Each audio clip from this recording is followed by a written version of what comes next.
binibigay mo. So, yung mensahe mo dito, I received the privilege to hear a very, very anointed and powerful message, which tells me one thing. Surely, gusto ko lang sabihin sa inyo you did very, very well. Marinig ko, tinig ng Panginoon Amen. ang sasabi sa inyo. My child, you really did very, very well.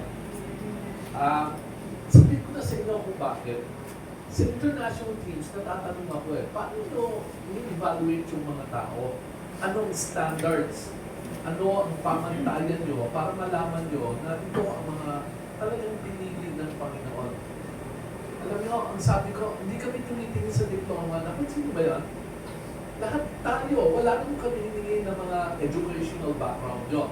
Hindi kayo sinukat base sa kagalingan nyo, karunungan nyo. Meron kasi tayong tinitingnan. At i-share ko na lang sa inyo kung ano ang meron dito sa dalawang nanuno ang ginamit ng Panginoon para makita nyo kung gano'n ka-successful ang dalawang ito.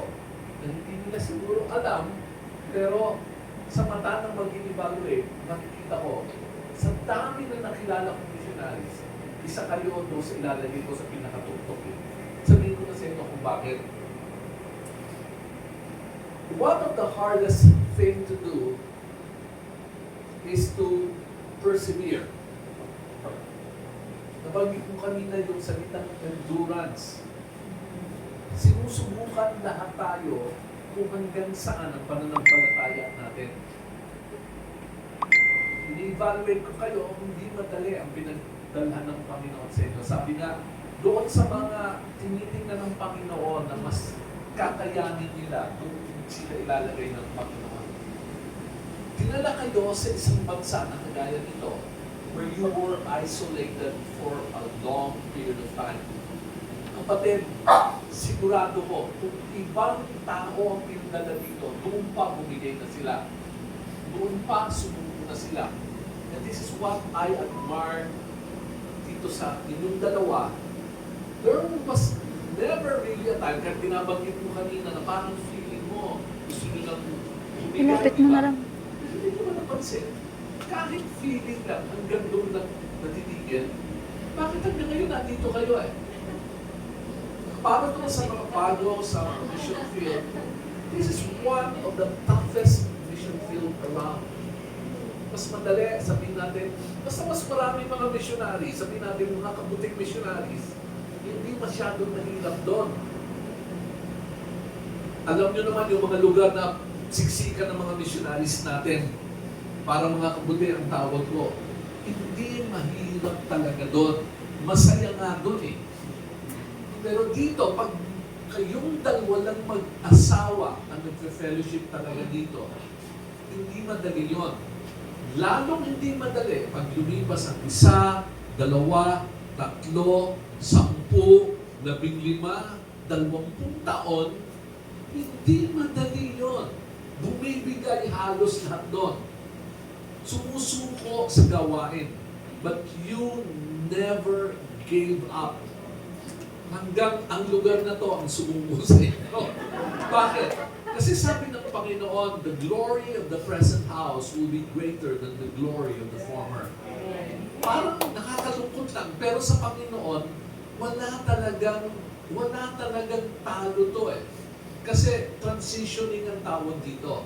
And you just have to accept this with gratitude. Lahat tayo dumadaan dyan. Ako, I have to give up my own church. God's church that was entrusted to me. Kailangan kong bitiwan kahit super close ako sa lahat ng doon. Mga tawag ko doon, mga anak ko na yun Nung kailangan akong ma-transition to focus on international teams, it was not easy. It was hard. But I know God has a special chapter reserved for me in my life that I have to embrace. At yan ang gusto ko sa inyo Alam nyo Alam nyo kung ano ang movement na pinagagawa ng Panginoon sa inyo. And you are the type who will never give up on anything. Kahit ano. Kaya, sabi ko nga, marami ang attempt umabot dito. Pero pag dumaan doon sa pagsusubok ng panahon, ng kakulangan, pagsusubok ng kalungkutan din, being isolated, at lalong-lalo na yung uncertainties na kanina mo pang binabanggit. Yung hindi mo alam, nasa bubble ka, hindi mo alam kung ano mangyayari, kung ano susunod, pero nagtitiwala kayo sa Panginoon. Hindi madali yun, kapatid. It takes a special kind of heart in order for you to be able to carry it out. Kaya ang puso nyo, kahit sabihin na ang Panginoon lang naman nakakakita ng puso ng tao eh. In a way, nakikita namin yung reflection eh. Kasi napatunayan nyo sa amin eh. Kaya nyo magsalita ng kagaya ng mensahe ito. Kasi ito ang pinagdaanan nyo eh. Pero hindi nyo lang napapansin. Ako naririnig ko, wow, I'm in front of royalties. Bakit? Alam mo, matamis ang salita ako, pero totoo yun ha. Totoo, bakit? Kasi kayo ang sinubok, pero napatunayan, natatag.